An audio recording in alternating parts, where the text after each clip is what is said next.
This is the second half of section 43 from Caesar's Day, Bello Gallico, book 5, and it describes the siege that is happening, and ultimately we get the beginning of the end of the siege here. It doesn't look good for the Romans, but you'll see that it has a better outcome here. And so this is how, this is what Caesar says here, hic dies. So this day was very grave, and then longa here by far. So it was by far very grave for our men.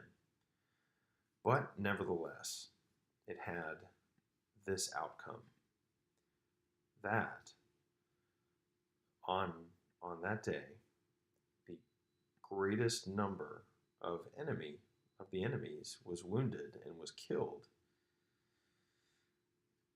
As or when, so ut here has an indicative verb. So this is not so that. This is the temporal here. So as or when the enemies had packed themselves underneath the very wall, the wall itself, and the last people in, those in the rear,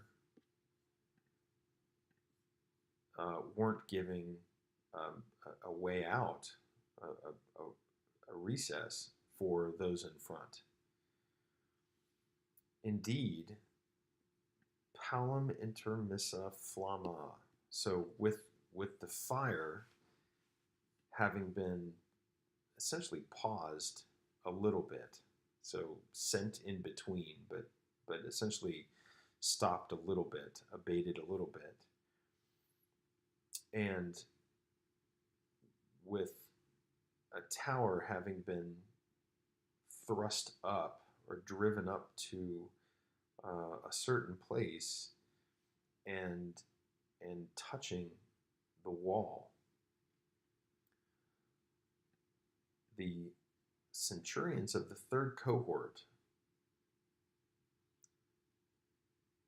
from the place where they were standing, they withdrew. So they withdrew from the place, this place where they were standing, and they moved all their men back.